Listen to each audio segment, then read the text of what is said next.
Hey, it is your buddy, Peace and Harmony, with you here today.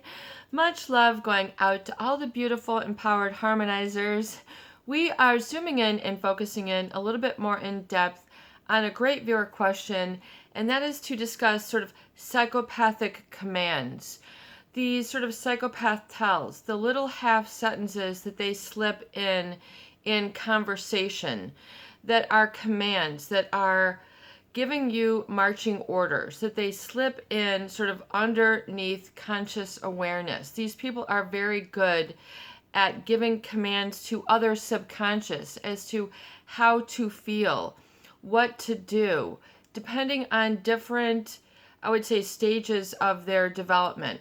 Whether this person is sort of a young psychopath, middle life, or, in other words, I think that really as time goes on, they sort of hone their skills and really, sort of drive in there deep and give unconscious, or what you might consider, like back in the day, subliminal commands that are there to manipulate, not what you draw forth in terms of your own free will.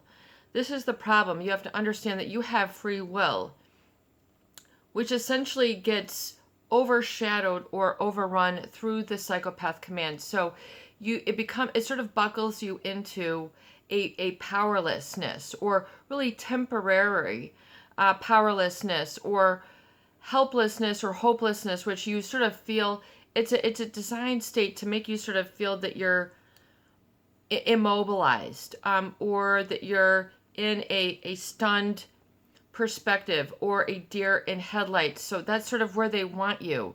They want you to sort of stop in your tracks and then not keep going as part of their manipulation strategy. So I think part of that is they sort of operate in that, they take you out of your flow, namely, and they take you out of that zone, out of that way of living, way of thinking, way of being. And their commands are designed to get you sort of there. And the commands can be very insidious or unperceptive to your everyday sort of naked eye. And you don't realize, but you have to sort of undo these as you move on through the healing. If you've sort of discovered that you have been overwhelmed, or temporarily dominated, or temporarily succumbed, or sort of operating by these commands. And the problem is that in the beginning, it might seem like the right thing to do. It might seem like the way to go. It might seem to be that this is, they're sort of taking advantage of others' good nature. Be friendly, be nice, be compassionate, be, be helpful. Be encouraging, or all these different things that they sort of prey on your good nature, which they do not have.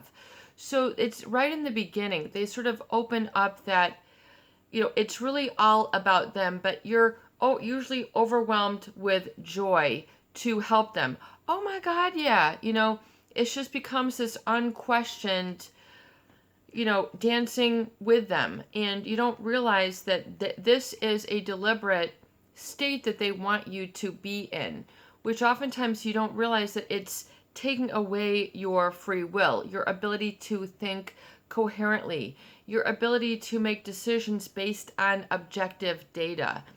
So in other words, if the objective data were in front of you, you'd go, hell no. This is not what I want to do. I don't want to ruin my life. I don't want to be distracted.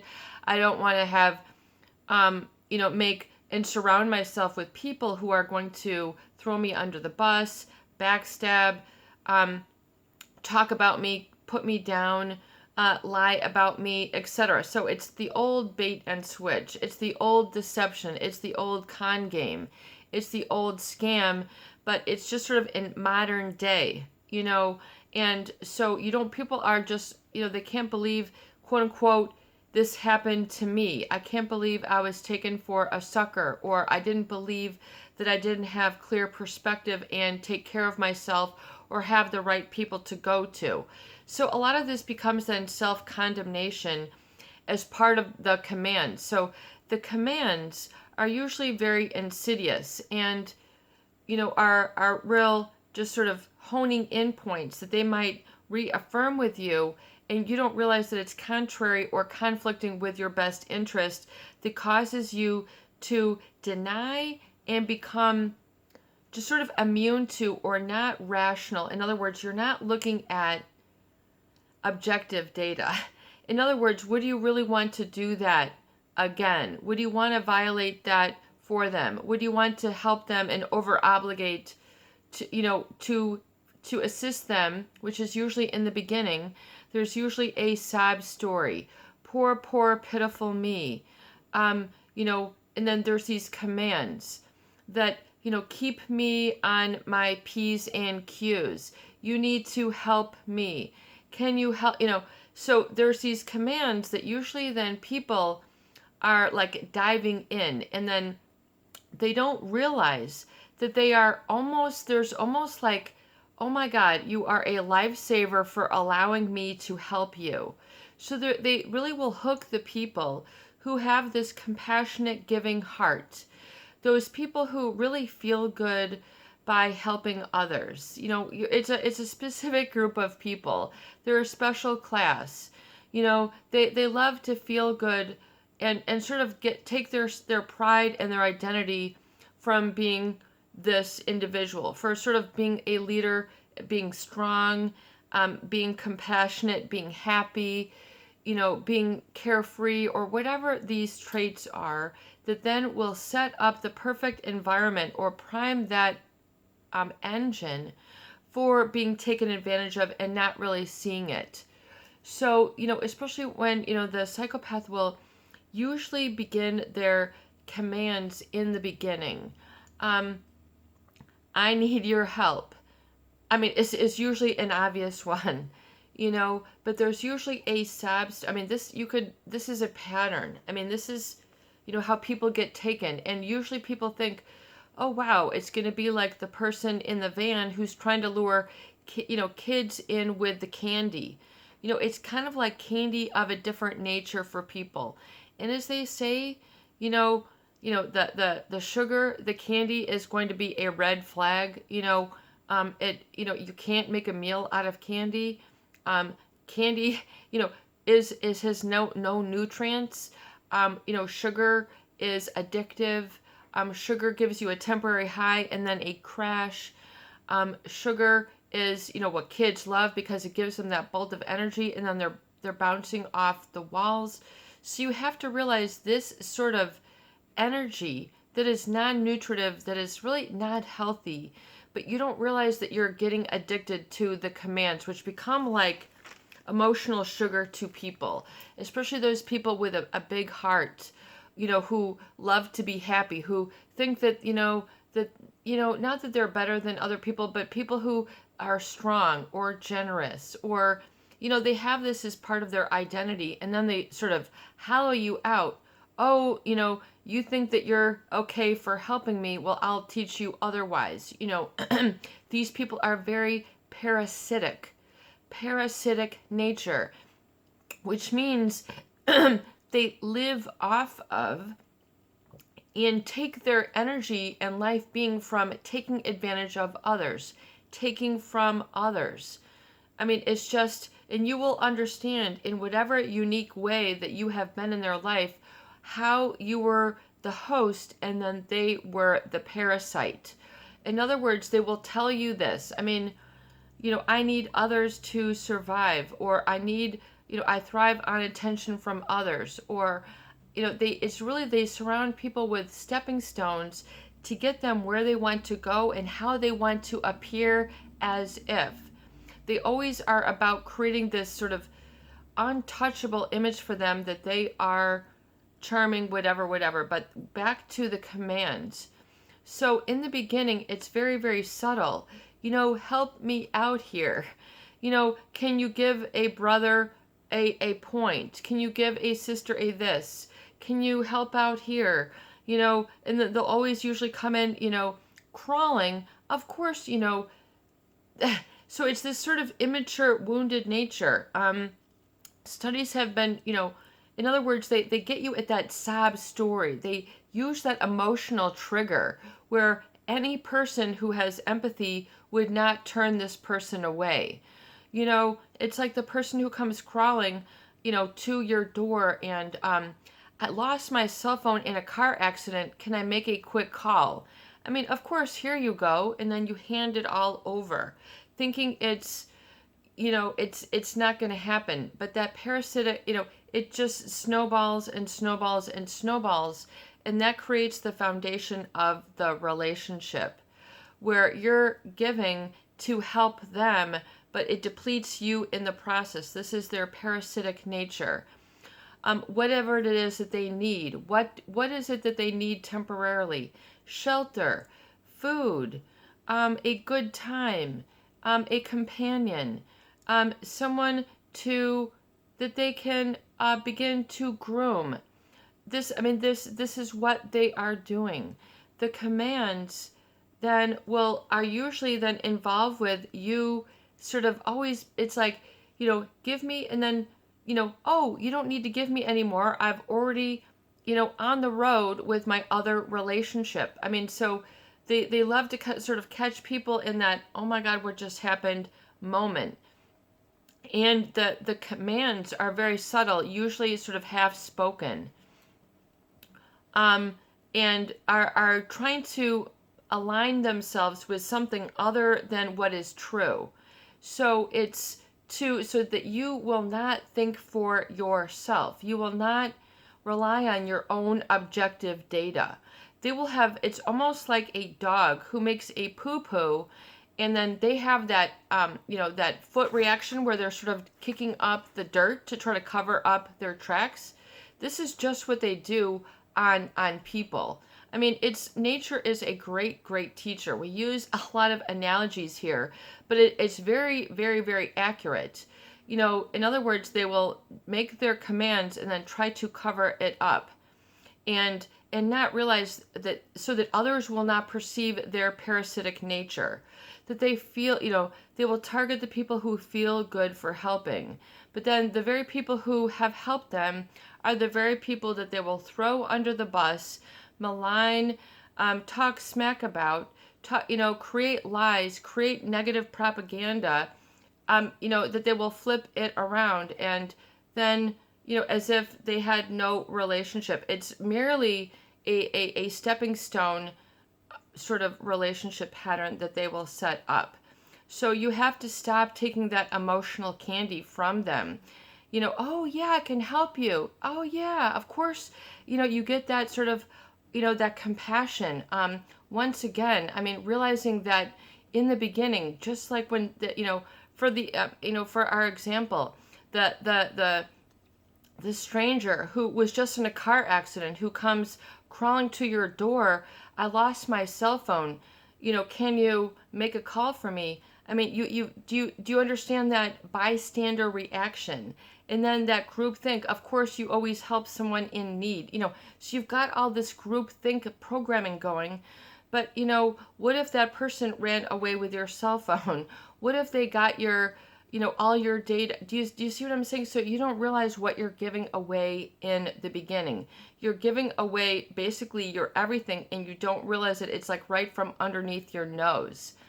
The commands are very subtle and oftentimes very difficult to perceive. But if you can kind of look back, you can understand what are the commands. They are usually subtle put downs that you are not operating on your own.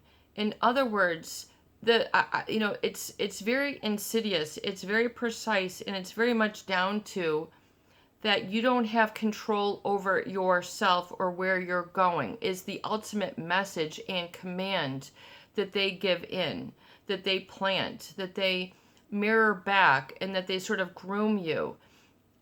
And that you don't are then perceived that you are sort of sheltered then or separated from your own ability to think objectively. So you sort of then begin to doubt your senses.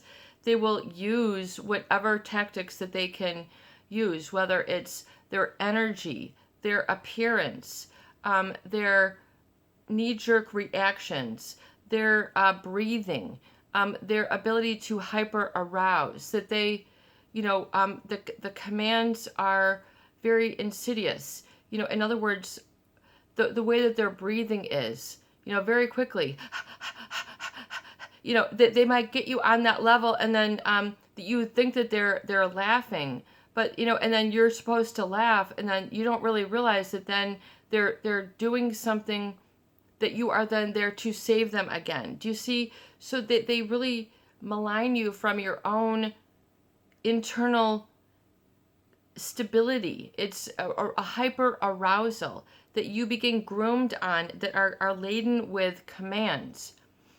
And they might say these off things to you, like, you're so good.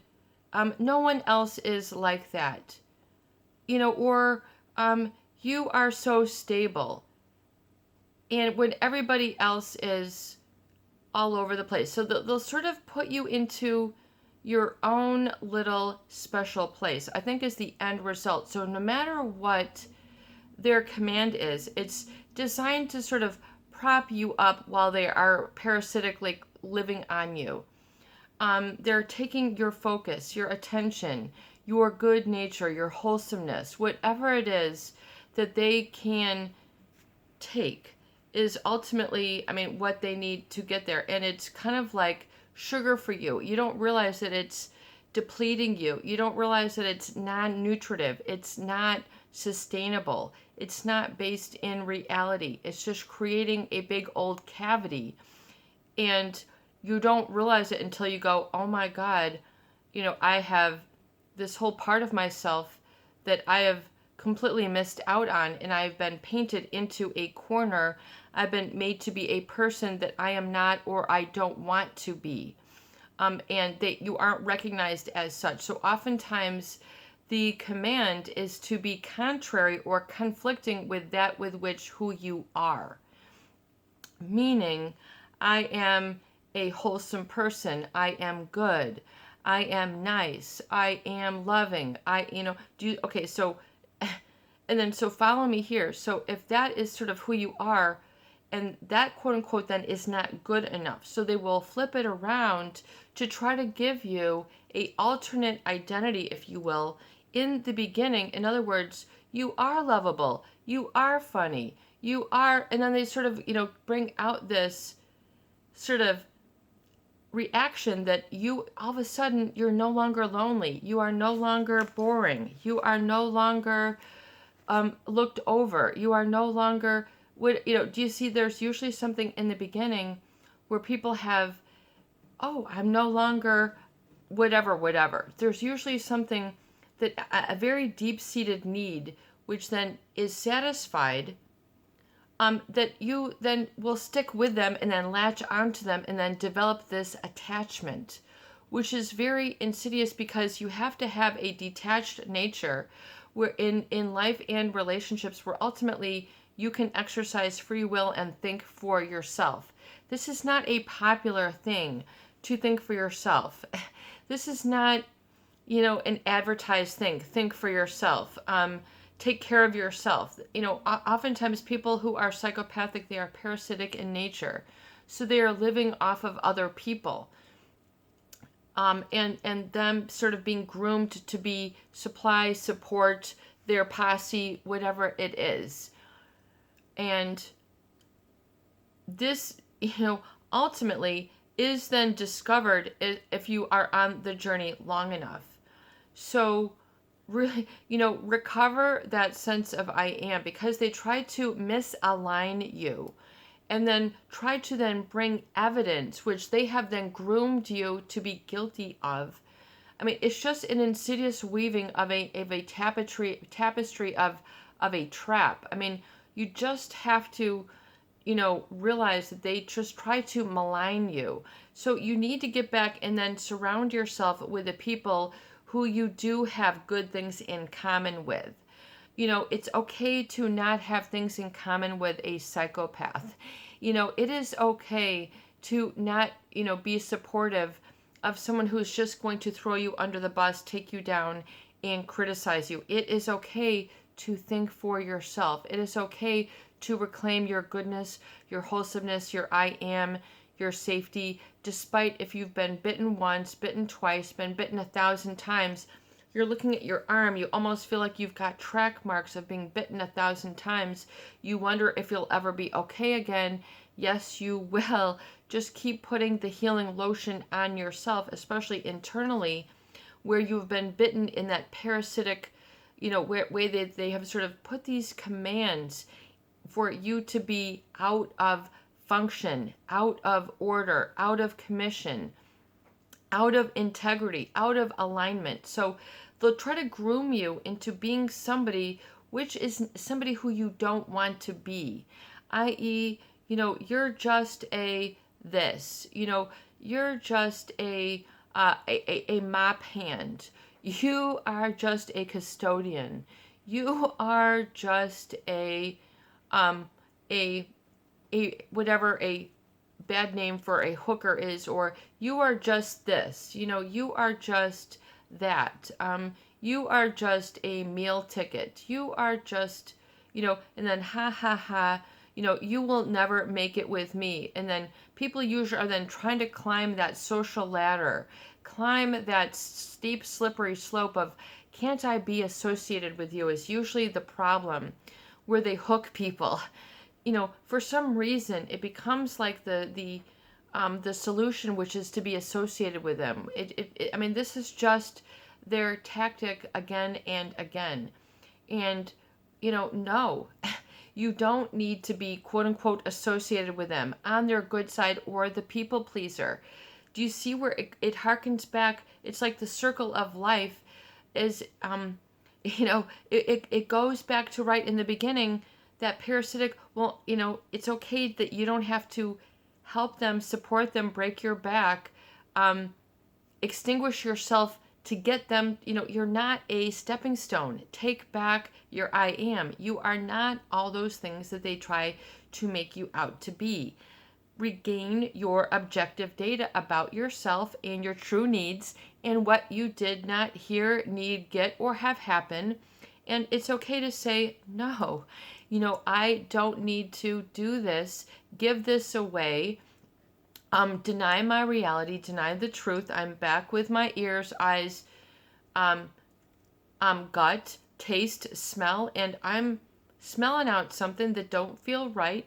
And even though I don't know what it is yet, I just know, and so it is, and I trust myself.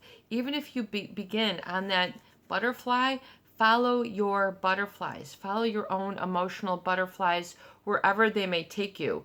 But take it to solid ground where you're I am, and you're not all about propping somebody up, being into some peer pressure group, being in a posse, being a scam, being in a relationship that's based or predicated on lies, deception, where ultimately they're just going to discard you and then have the ability to hurt your feelings in the discard.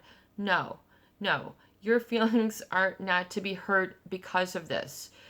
No, do not be hurt by being discarded. I mean, if anything, you should kind of be grateful, kind of be glad that you're beginning to see the light, and don't feel, that a lot of people pine or want to be back in the cocoon. They want to be back in the dark. They want to be back in the ignorance. Reclaim and embrace your wisdom, embrace your free will, and learn the power of that. Because it is that they don't want you to see, feel, be in touch with, acknowledge, or validate. Because oftentimes if you do, you will then be smart enough to expose them, smart enough to not, help them walk over you, smart enough not to make yourself a welcome mat, and then have basically your footprints on your face for the rest of your days. I mean, you are not all that. You are not a welcome mat to be walked on. Don't allow the scar to seep its way. Allow, to detach. Just do not identify. It's okay to not identify with helping this person, saving this person, rescuing this person, people pleasing this person, taking what they say at face value. It's okay I mean, it's just so important that you undo the commands that they had told you how to be, feel, or become. You are your own person. It is okay to reclaim that truth, and it is okay to protect yourself and be sensitive and not continue to take the abuse, not continue to take the malignment, the maliciousness, the insidious throwing you under the bus after you've just helped them for days and days and days, and then they're throwing you under the bus. That is not fair. That is not good relationship. This is your buddy. Peace and harmony with you here today, and I hope that these videos do help. Please share, please subscribe, and for goodness sake, please donate for more great tools, videos, discussion, and support. Peace out, peace in, peace be with you, and have a beautiful day. We'll talk more about this, including examples.